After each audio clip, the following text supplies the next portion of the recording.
네, 최근 인터넷 언론 서울의 소리가 김건희 여사 명품 가방 수수 관련 보도를 하면서 이른바 함정 취재 논란이 불거졌습니다. 서울의 소리에 의하면 지난해 9월 서울의 소리 이명수 기자가 자비로 산 300만 원짜리 명품 디올 가방을 재미교 동포인 최재형 목사에게 제공했고, 최 목사는 이 가방 사진을 카톡으로 김건희 여사에게 먼저 보낸 후 김건희 여사를 직접 만나서 선물했습니다. 최 목사는 손목시계에 달린 카메라로 이 과정을 몰래 촬영했는데요. 이런 방식의 취재는 언론이 절대로 하면 안 되는지, 해도 괜찮은 보도인지, 그리고 그 보도 내용에 대한 대통령실의 대응은 어떻게 평가해야 되는지 여러분들의 판단을 돕기 위해서 언론학자 두 분을 차례로 인터뷰해 봅니다. 심석태 세명대 저널리즘 대학원 교수, 그리고 정준희 한양대 정보사회 미디어학과 겸임교수 연속 인터뷰 준비했는데요. 먼저 심석태 교수 전화로 연결합니다. 교수님 안녕하세요.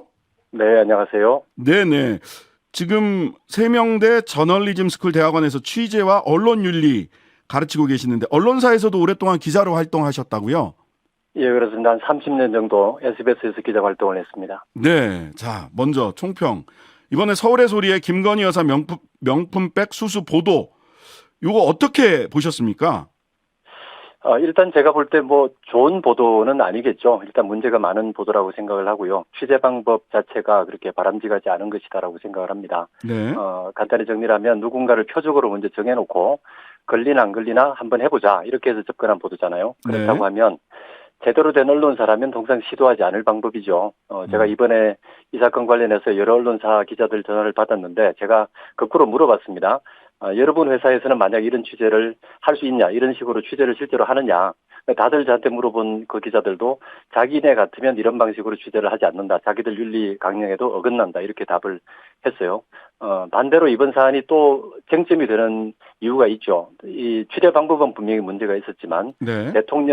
현직 대통령의 부인이라고 하는 사람은 매우 고도의 공인이죠. 그런 네네. 고도의 공인이 부적절하게 사람들을 접촉하고 또 부적절하게 선물을 받고 이런 내용이 그대로 공개가 됐기 때문인데, 이게 취재 보도 과정이 일종의 윤리적인 문제가 있다는 부분이 하나가 있는 거고, 네. 다른 한쪽으로는 선물을 받은 행위 자체의 문제점, 이것이 또 법적인 문제가 될 수 있다는 점, 네. 이런 두 가지 양가적인 문제가 있는 것 같고요. 정리하면 취재 방법의 정당성은 어떤 경우에도 매우 중요한 문제라고 볼 수 있죠. 네. 방법의 정당성은 굉장히 중요하다. 근데 이게 이제 함정 취재라는 용어를 언론 그 저널에서 좀 많이 쓰는 단어인가요? 어떻습니까? 실제로 기자들은 함정 취재라는 말을 많이 쓰긴 하죠. 네. 이게 함정 취재냐 아니냐 이게 논란이라는 얘기도 있긴 합니다만, 예. 함정 취재가 무슨 학술적인 개념은 아니고요. 네네. 일탈적으로 취재하는 방법 중에 하나. 보통은 그냥 위장 취재, 기만 취재라고 하는데, 예. 근데 구분은 되는 것 같습니다. 일반적으로 위장 취재나 기만 취재가 기자들한테 많이 쟁점이 되는 이유는, 취재를 할 때 내가 기자다, 또는 내가 지금 취재를 하고 있다, 이걸 상대방한테 알려줘야 된다, 그렇게 알리지 않고 하는 것 자체가 문제다라고 이야기를 하는 거거든요. 네. 근데 거기서는 문제가 뭐냐면 실제로 벌어지고 있는 일을 몰래 취재한다는 거란 말이죠. 네. 근데 이번에 일어난 것 같은 이런 함정 취재는 적극적으로 어떤 함정이나 어떤 작전을 벌여놓고 취재 대상한테 뭔가를 하도록 유도하는 거란 말이죠. 네. 그러면 이 방법은 통상적으로 우리 기자들이 사용하는 위장 취재, 기만 취재하고는 좀 다른 그런 거라고 봐야 되겠죠. 그러니까 영어를 찾아보니까 저도 트랩 리포팅이라는 말은 함정 취재를 직역하면 그런데, 그 말보다는 언론학계에서는 보니까 언더커버 리포팅 이렇게 좀 사용을 하는 것 같더라고요. 그렇습니다. 지금 같은 이렇게 적극적으로 일종의 함정을 파서 하는 그런 형태의 취재는 일반적으로 잘 사용되는 방법은 아니니까요. 아까 좀 전에 말씀하신 네. 것처럼 언더커버 취재라고 하는 게 내가 기자라고 하는 사실을 알리지 않고, 네. 취재하고 있다는 사실을 알리지 않고 몰래 취재하는 것, 몰래 실제로 벌어지고 있는 것을 취재하는 것, 이것이 보통 통상의 기만 취재의 내용인데, 네. 이거는 적극적으로 내가 가서 선물을 전달해주고 이 전달하는 선물을 받나 안 받나를 보자. 이건 마치 마약이라든지 어떤 다른 범죄 수사를 할 때 적극적으로 들어가서 범죄 의사가 없는 사람에게 범죄 제의를 해서 범죄를 하게 만드는, 그건 사실 일반적으로는 금지되는 행위란 말이죠. 이제 그거하고 비슷하게 볼 수 있겠죠. 그러니까 말하자면 기회 제공형 함정 수사와 범의 유발형 함정 수사, 이렇게 법조계에서는 그렇죠. 둘로 나누고, 기회 제공형 함정 수사로 획득한 증거는 유죄의 증거로 사용할 수 있고 범위 유발형 같은 경우는 유죄의 증거로는 사용할 수 없다 이런데 근데 네, 이 부분에서 사실 그 최재형 목사는 먼저 카톡으로 디올백 사진을 김건희 여사에게 먼저 보냈다 하면서 카톡을 네. 공개를 했어요. 그래서 이거를 범위 유발형이라고 볼 수 있느냐, 기회 제공형에 가까운 거 아니냐라는 평가에 대해서는 어떻게 보세요? 누가 먼저 접근을 했느냐, 이를테면 거기 만남의 목적이 무엇이었느냐, 이런 부분하고 관련이 있지 않을까 하는 생각이 들고요. 네. 기본적으로 취재를 할 때 실제로 발생하고 있는 부분을 취재하는 거라면 신분을 적극적으로 속이고 또는 숨기고 취재를 하는 것이 일반적으로 공익성이 대단히 강할 때는 인정이 되죠. 네. 대부분의 언론사들이 갖고 있는 윤리 강령에는 일종의 자기 어떤 의도를 유발한다든지, 그리고 특히 MBC 같은 경우에 갖고 있는 취재 강령을 보면 MBC 취재 강령을 보면 그런 부분이 있습니다. 누군가에게 불법 행위를 유도하는 일을 하면 안 된다. 네. 그것이 일반적으로 언론계에서 갖고 있는 기본적인 어떤 취재 원칙이라고 한다면 그 원칙을 벗어나는 부분에 있어서는 특별히 이견이 없지 않을까 싶습니다. 네. 자, 또 해외 언론 단체 보니까 거기서 그 함정 취재를 통해 뇌물 사건 등을 보도하고 그 보도에 의해서 해당 인사가 물러나는 전례가 꽤 있더라고요. 보니까 예컨대 BBC 방송의 함정 취재에 의해서 IOC 국제올림픽위원회 위원들이 자격정지 받았거나 또는 영국 내각부 차관이 함정 취재로 인해서 성스캔들로 사임을 했다거나 피파 집행위원이 함정 취재에 걸렸다거나 이런 사례들이 좀 많이 있는데 이런 거는 그러면은 어떻게 취재 강령이나 윤리가 우리와는 좀 다른 겁니까? 아니면 여기도 역시 문제가 많다 이렇게 봐야 되는 겁니까? 자, 이 부분은 좀 논의를 많이 할 필요가 있는데요. 네네. 기본적으로 외국의 윤리 강령들 중에 대표적으로 이제 미국 기자협회 윤리 강령을 보면 네. 기본적으로 아주 전통적인 방법이 도저히 불가능할 때, 전통적인 방법으로는 취재를 할 수 없을 때, 공개적으로 취재할 수 없을 때, 그러나 그것이 매우 공익적인 가치가 있을 때는 그들을 제외하고는 비밀 취재를 하지 마라. 네네. 가장하고 속임수 취재를 하지 마라, 이런 규정이 있습니다. 네. 그리고 또 하나는 미니마이즈 함이라고 최근에 많이 이야기하는 피해를 최소화하라. 네네. 다시 말해서 어떤 보도를 함에 있어서 윤리적인 문제나 이런 것들을, 법적인 문제나 윤리적인 문제를 최소화하는 쪽으로 취재를 하라. 이런 것들이 최근에 많이 주목을 받는 그런 윤리 규정인데요. 네.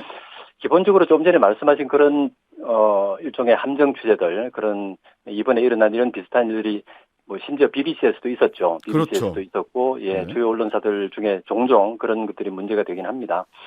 근데 이 경우도 보면 그것이 그렇게 좋은 취재라고 평가를 받느냐라고 네. 하는 점에서는 그렇지 않다는 거죠. 예를 들어서 보면 네. 미국에서 대표적인 어떤 그런 윤리적인 쟁점이 됐던 보도 중에 라이언 푸드 라이언 사건이라고, 그런 네.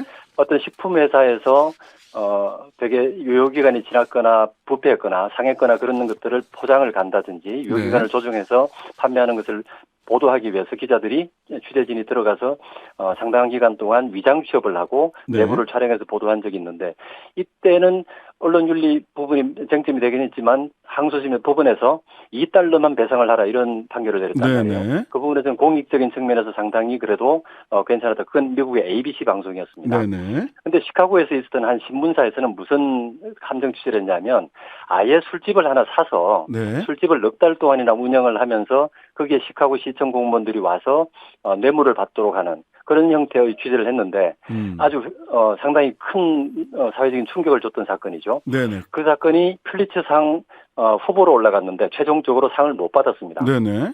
그 이유가 취재 방법이 정상적이지 않다라는 것이었거든요. 마찬가지로 미국에서든 영국에서든 그런 형태의 취재를 하는 일은 맞지만, 하는 네. 경우가 있는 것은 맞지만 그렇게 훌륭한 취재라고 인정받는 것은 아니다. 어우, 다만 그런 취재의 결과로 드러난 일에 대해서는 어떻게 할 것이냐. 네. 이건 좀 다른 문제가 되는 것이죠. 자, 그리고 그렇다면 또 하나 중요한 부분이 제가 조금 네네. 전에 좀 긴 논의가 필요하다는 게, 네네. 미국이나 영국이나 이런 나라에서 되는 것 중에 대한민국에서는 안 되는 일이 되게 많습니다. 예를 들어서 실명 취재 안 되고요. 네. 예, 초상권도 함부로, 얼굴도 함부로 공개하면 안 되고요. 우리가 취재가 등등 굉장히 더 어렵군요.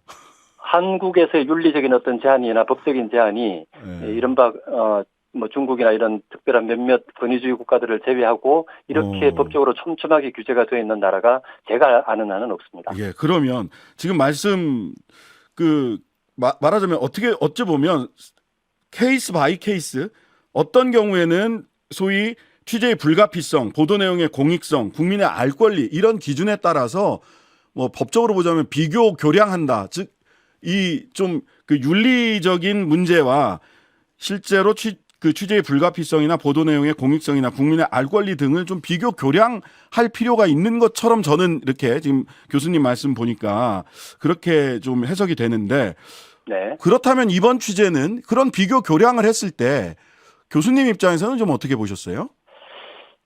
저는 비교 형량을 할 때 제일 중요한 문제가 네. 이런 것 같습니다. 이를테면 지금 현재 현직 대통령의 부인이 사람들로부터 어떤 그런 부적절한 행위들을 계속하고 있는 실태가 있다라고 하는 것이 만약에 문제가 되고 있다면 네. 그것에 대해서 일종의 그런 일이 얼마나 벌어지고 있는지 등등을 취재할 수 있는 대상이 되겠죠. 그건 어디까지나 공적 관심사가 될 수 있을 것이고요. 네. 그런데 특정하게 내가 주는 선물을 받을 것이냐. 그래서 카톡으로 선물을 뭐 사전에 보냈던 어떻게 했던 그렇게 접근해서 자, 내 선물 받는 것을 내가 취재해서 보내주겠다라고 하면 전형적으로 우리 언론계에서는 특히 언론학계에서 되게 안 좋게 이야기하는 일종의 가짜 저널리즘이라고 너 딱 걸렸어 하는 거죠. 내가 네. 뭔가를 하나 해서 너 나한테 걸렸으니까 이번에는 문제가 되는 거야 라는 네. 식으로. 그래서 만약에 문제가 된다고 하면 그 부분에 대해서 도대체 무엇이 문제인지 그것에 대한 전반적인 실태를 선정적이지 않은 방법으로 취재할 수 있는 방법이 있지 않았을까. 네. 지금 우리가 언론 윤리적인 문제를 한국에서 되게 중요하게 생각하거든요. 네네. 기억하시겠지만 채널A 이동재 전 기자 사건 같은 것처럼 네. 기자가 공적인 아이고. 주제를 취재하기 위해서 어떤 이를테면은 약간 위협되거나 겁을 주는 정도의 편지를 보냈다는 이유만으로 구속이 돼서 200일 이상 구속돼서 재판을 받았단 말이에요. 알겠습니다. 아유, 시간이 다 돼서요. 무슨 네. 말씀인지는 그 요지는 잘 알아들었습니다. 오늘 말씀 여기까지 네네. 듣겠습니다. 감사합니다. 네. 네. 심석태 세명대 저널리즘대학원 교수였습니다. 하루 종일 기다려지는 진짜 시사. 평일 저녁 6시 5분 신장식의 뉴스 하이킥.